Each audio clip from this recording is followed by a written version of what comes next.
إن الحمد لله نحمده ونستعينه ونستغفره ونعوذ بالله من شرور أنفسنا ومن سيئات أعمالنا من يهده الله فلا مضل له ومن يضلل فلا هادي له وأشهد أن لا إله إلا الله وحده لا شريك له وأشهد أن محمدا عبده ورسوله يا أيها الذين آمنوا اتقوا الله حق تقاته ولا تموتن إلا وأنتم مسلمون يا أيها الناس اتقوا ربكم الذي خلقكم من نفس واحدة وخلق منها زوجها وبث منهما رجالا كثيرا ونساء واتقوا الله الذي تساءلون به والأرحام إن الله كان عليكم رقيبا يا أيها الذين آمنوا اتقوا الله وقولوا قولا سديدا يصلح لكم أعمالكم ويغفر لكم ذنوبكم ومن يطع الله ورسوله فقد فاز فوزا عظيما أما بعد فإن خير الحديث كتاب الله وخير الهدي هدي محمد صلى الله عليه وسلم وشر الأمور محدثاتها وكل محدثة بدعة وكل بدعة ضلالة وكل ضلالة في النار فأعوذ بالله السميع العليم من الشيطان الرجيم بسم الله الرحمن الرحيم قال النبي صلى الله عليه وسلم لا ضرر ولا ضرار رواه ابن ماجہ وقال حدیث صحیح. معزز اسلامی بھائیوں، محترم خواتین، اللہ رب العزت کا عظیم شکر و احسان ہے ہمیں اسلام کی شکل میں، دین کی شکل میں دین اسلام دیا، کتاب و سنت پر چلنے کی توفیق دی اور اپنے آخری نبی حضرت محمد صلی اللہ علیہ وسلم کے ذریعہ ہماری صحیح رہنمائی فرمائی. بڑی خوشی کی بات ہے کہ الحمدللہ جماعت کی ایک مسجد یہاں قائم ہے اور دیکھنے سے یہ پتہ چلتا ہے کہ لوگ متحرک ہیں، دعوت الدین کے کاموں میں پوری طرح سے مستعد نظر آتے ہیں. الحمدللہ ہم اللہ کا شکر ادا کرتے ہیں کہ اللہ آپ جیسے لوگوں سے دین کا منظم کام ہو، اس لیے کہ دین ہی میں دنیا کی ترقی ہے، دنیا کی کامیابی کا راز دین ہی کے اندر موجود ہے. بہرحال اللہ سب کی حفاظت فرمائے اور اللہ سے دعا کرتے ہیں کہ اللہ ہمارے بھائیوں کو دین کے کاموں میں حصہ لینے، اس مسجد سے جڑنے اور اس کے جو بھی کام کاج ہیں اس میں شرکت کرنے کی بھرپور توفیق دے. اللہ آپ لوگوں کی روزیوں میں برکت دے. اللہم اجعل اوصال رزقک علیہ انک ولی صدق و انقطاعی، اور اللہ آپ لوگوں کو صحت و عافیت دے. اللہم عافنی فی بدنی، اللہم عافنی فی سمعی، اللہم عافنی فی بصری، لا الہ الا انت. خطبہ مسنونہ کے بعد میں نے ابن ماجہ کی مختصر وقت ہے چند نصوص احادیث کی روشنی میں انشاءاللہ العزیز آپ کے سامنے بیان کر دینا چاہتا ہوں۔ مسلمانوں کا معاشرہ صالح اور پاکیزہ ہونا چاہیے۔ ایک مسلمان کا جو کام ہے وہ خیر و بھلائی، تعاون و ہمدردی اور اسی طرح سے ایک دوسرے کے ساتھ خیر کا جذبہ، اس تعلق سے ہماری سوچ، ہماری فکر اور ہماری دعوت ہونی چاہیے۔ میں نے ابن ماجہ کی ایک حدیث پڑھی ہے اور وہ حدیث ہی میرا موضوع ہے۔ اللہ کے نبی صلی اللہ علیہ وسلم فرماتے ہیں لا ضرر ولا ضرار۔ اس حدیث کا جو معنی ہے وہ تین طرح سے کیا گیا ہے۔ ایک یہ کہ آدمی بغیر قصد کے کسی کو نقصان نہ پہنچائے، لا ضرر ولا ضرار، اور قصدن بھی کسی کو نقصان نہ پہنچائے۔ اس کی مثال یہ ہے، بس چند منٹ جو وقت ہے اس میں گفتگو کر لیتے ہیں اور اپنی اصلاح کرنے کی کوشش کرتے ہیں کہ ایک مسلمان کا عمل کیا ہونا چاہیے، ایک مسلمان کا طریقہ کیا ہونا چاہیے، ایک مسلمان کا کردار کیسا ہونا چاہیے۔ آئیے اس بیس پہ گفتگو کرتے ہیں اور اپنی اصلاح کرتے ہیں۔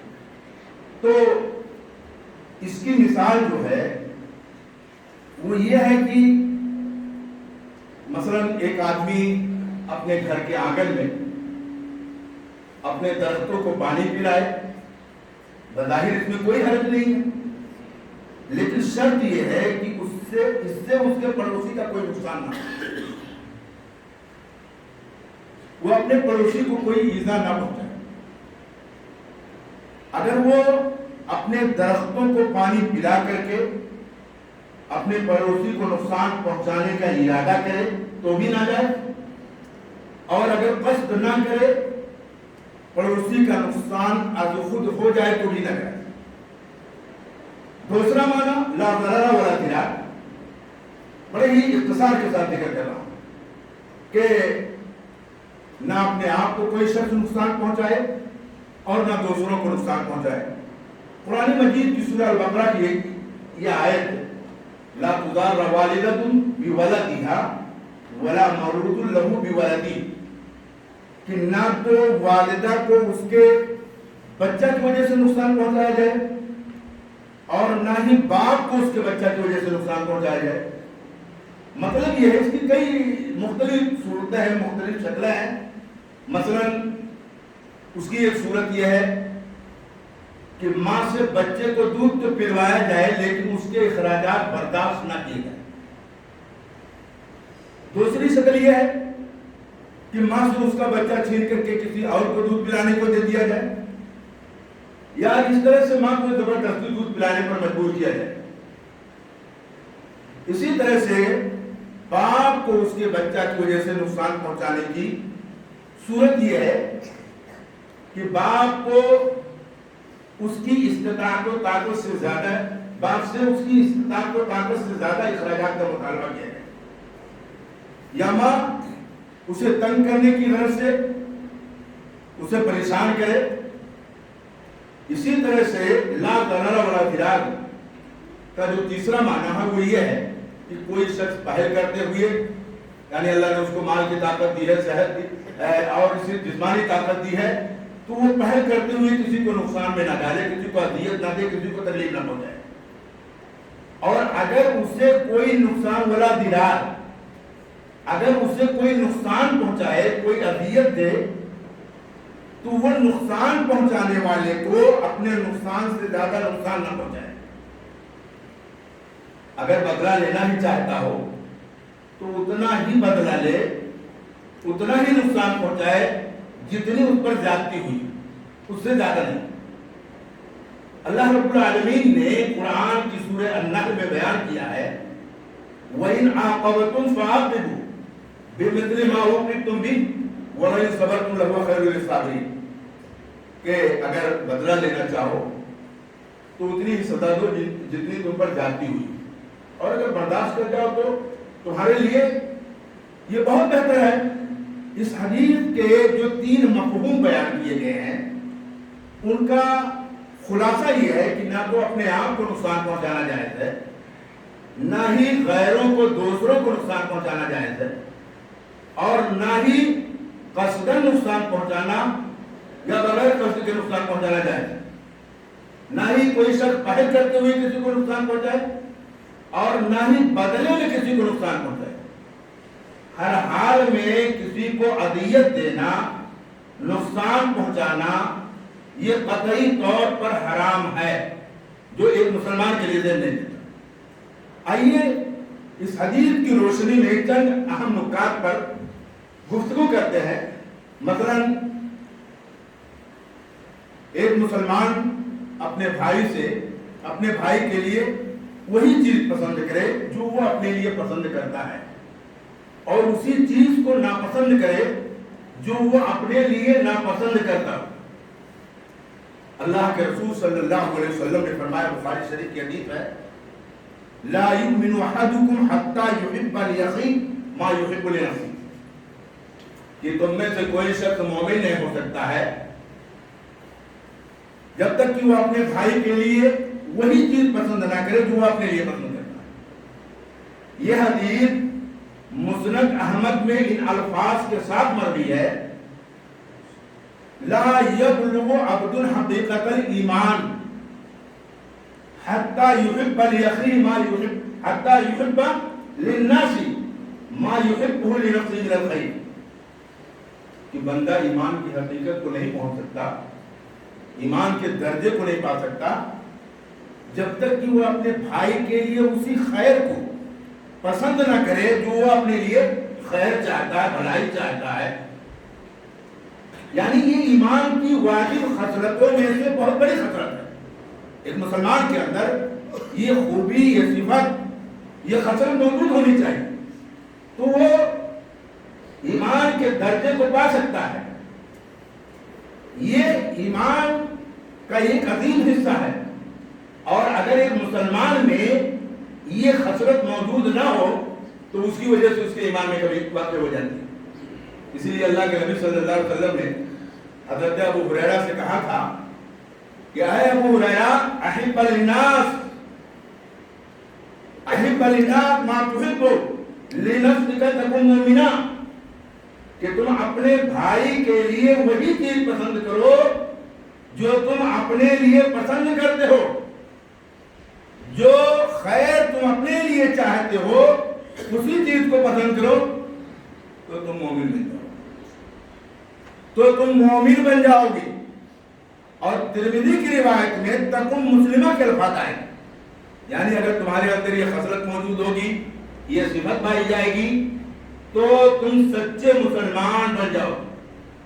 جانتے ہیں یہ اتنی عظیم خصلت ہے، تعاون، ہمدردی، بھلائی، خیر، ایک دوسرے کے ساتھ اچھا برتاؤ، یہ اتنی عظیم خصلت ہے کہ اس کے بہت فائدے ہیں میرے بھائی۔ دنیاوی اعتبار سے جو لوگ اس طرح کی سوچ رکھتے ہیں، جن کے اندر یہ خصلت پائی جاتی ہے، وہ دنیاوی اعتبار سے بھی فلاح پاتے ہیں، کامیاب ہوتے ہیں، اور ایک صالح معاشرہ تشکیل پاتا ہے، لوگوں میں ہمدردی، تعاون اور خیر کا جذبہ پیدا ہوتا ہے، اتحاد قائم ہوتا ہے، بہت ساری۔ اور اس کے اخروی جو فائدے جانتے ہیں کہ جن کے اندر ایسی خصلت موجود ہوگی اسے جنت کا داخلہ مل جائے گا، اللہ رب العزت اسے جنت میں داخل فرما دے گا۔ اللہ کے نبی صلی اللہ علیہ وسلم نے اسی خصلت کے نتیجے میں ایک صحابی کو جنت کی بشارت سنا دی۔ مسند احمد میں حضرت یزید بن اسد سے مروی ہے کہ اللہ کے نبی صلی اللہ علیہ وسلم نے ان سے پوچھا، کیا تم جنت چاہتے ہو، جنت پسند کرتے ہو؟ انہوں نے کہا جی ہاں۔ تو اللہ کے نبی صلی اللہ علیہ وسلم نے فرمایا کہ جنت پانے کے لیے تمہیں یہ عمل کرنا ہوگا، فاحب لأخیک ما تحب ما تحب لنفسک، تب تمہیں اپنے بھائی کے ساتھ خیر کا جذبہ رکھنا ہوگا. یعنی تم اپنے بھائی کے لیے وہی چیز پسند کرو جو تم اپنے لیے پسند کرتے ہو، تو تم جنت میں داخل ہو جاؤ گے. اس کا اخروی فائدہ یہ ہے. اور اللہ تبارک و تعالیٰ ایسے شخص کو جس کے اندر یہ خصلت پائی جائے، ایسے شخص کو اللہ تبارک و تعالیٰ جہنم سے دور رکھے. مسلم شریف کی حدیث ہے، حضرت عبداللہ بن عمرو بن عاص رضی اللہ تعالیٰ عنہ بیان فرماتے ہیں، اللہ کے نبی صلی اللہ علیہ وسلم نے فرمایا، جس کو یہ بات پسند ہو کہ اسے جہنم سے دور رکھا جائے اور جنت میں داخل کر دیا جائے، تو اس کی موت اس حالت میں آنی چاہیے کہ وہ اللہ پر ایمان رکھتا ہو، یوم آخرت پر ایمان رکھتا ہو، اور وہ لوگوں کے ساتھ ایسا سلوک کرتا ہو جو ان کی طرف سے اپنے لیے پسند کرتا ہو. کون نہیں چاہتا ہے کہ لوگ میرے ساتھ اچھا برتاؤ کریں؟ کون نہیں چاہتا ہے لوگ مجھے نقصان نہ پہنچائیں؟ کون نہیں چاہتا ہے لوگ مجھے اذیت نہ دیں؟ یعنی وہ لوگوں کی طرف سے اپنے لیے یہ بات پسند کرتا ہو کہ لوگ اس سے اچھا برتاؤ کریں، لوگ اسے اذیت نہ دیں، لوگ اسے کسی قسم کا اسے نقصان نہ پہنچائیں. اسی طرح اسے خود بھی لوگوں کے لیے یہ بات پسند کرنی چاہیے کہ وہ لوگوں کے ساتھ اچھا برتاؤ کرے، لوگوں کے ساتھ تعاون و ہمدردی کا جذبہ رکھے، لوگوں کے ساتھ خیر و بھلائی کرے، لوگوں کے ساتھ اچھا سلوک کرے اور انہیں نقصان نہ پہنچائے، انہیں تکلیف نہ دے، اذیت نہ پہنچائے. ایک مسلمان کا جو معاشرہ ہے وہ یقیناً اسی انداز کا ہونا چاہیے کہ ہم جہاں رہیں اپنے ذریعہ سے لوگوں کو فائدہ پہنچائیں. میرے بھائیوں، اگر آپ کو کسی کی طرف سے کوئی نقصان پہنچ رہا ہے، کوئی تکلیف ہو رہی ہے، کوئی اذیت پہنچ رہی ہے، تو آپ کو درگزر سے کام لیجیے. انشاءاللہ العزیز صالح معاشرہ کی تشکیل کے لیے یہ ہمارے لیے بہت اہم ہے کہ ہم عفو درگزر سے کام لیں اور اس کے ساتھ اچھا برتاؤ رکھیں، بدلے میں اسے اذیت پہنچانے کی کوشش نہ کریں. دوسری بات، اس حدیث کی روشنی میں چند نصوص میں آپ کے سامنے ذکر کرتا ہوں کہ ہر مسلمان کو دوسرے مسلمان کا خیرخواہ ہونا چاہیے. وہ سامنے بھی جس انداز سے، جس خوشمزاجی سے، جس طرح سے پیش آ رہا ہے، اسی طرح سے پیٹھ پیچھے بھی اس کے ساتھ خیر کا جذبہ ہونا چاہیے، تعاون کا جذبہ ہونا چاہیے، اس کے ساتھ اچھا برتاؤ کرنے کی اپنے اندر کوشش ہونی چاہیے. تو ہر مسلمان کو دوسرے مسلمان کا خیرخواہ ہونا چاہیے. ظاہر سی بات ہے، جب ایک مسلمان دوسرے کا خیرخواہ ہوگا، اس کا ہمدرد ہوگا، اس کا دوست ہوگا، اس کے ساتھ اچھا کرنے کی کوشش کرے گا، تو وہ کسی کو تو اسے کوئی نقصان نہیں پہنچے گا، وہ کسی کو نقصان نہیں پہنچائے گا، یعنی کوئی تکلیف اس کی طرف سے آپ کو نہیں پہنچے گی. شرط یہ ہے کہ آپ اس کے ساتھ خیر کا جذبہ رکھیں. حضرت بخاری کی روایت ہے، حضرت جریر بن عبداللہ بیان کرتے ہیں، میں نے اللہ کے نبی صلی اللہ علیہ وسلم سے اس بات پر بیعت کی تھی، بیعت رسول اللہ صلی اللہ علیہ وسلم علی اقام الصلاۃ وإيتاء الزکاۃ ولكل مسلم والنصح لكل مسلم. میں نے اللہ کے نبی صلی اللہ علیہ وسلم سے اس بات پر بیعت کی کہ میں نماز قائم کروں گا یا رسول اللہ صلی اللہ علیہ وسلم، زکوٰۃ دیتا رہوں گا اور اپنے بھائیوں کی خیرخواہی کروں گا، ان کے ساتھ اچھا کروں گا، جو کچھ بھی کروں گا ان کے ساتھ بہتر کروں گا، اچھا سلوک کروں گا، ان کا تعاون کروں گا، ان کے ساتھ ہمدردی کروں گا. اس بات پر میں نے اللہ کے نبی سے بیعت لی تھی. میرے بھائیوں، تیسری بات کہ مسلمان، سچا مسلمان جو ہے وہ ہوتا ہی وہ ہے جس کی زبان سے اور اس کے ہاتھوں سے دوسرے مسلمان محفوظ رہیں. یعنی وہ اپنی زبان سے شر نہ پھیلائے، کسی کو تکلیف نہ دے، اور نہ اپنے ہاتھوں سے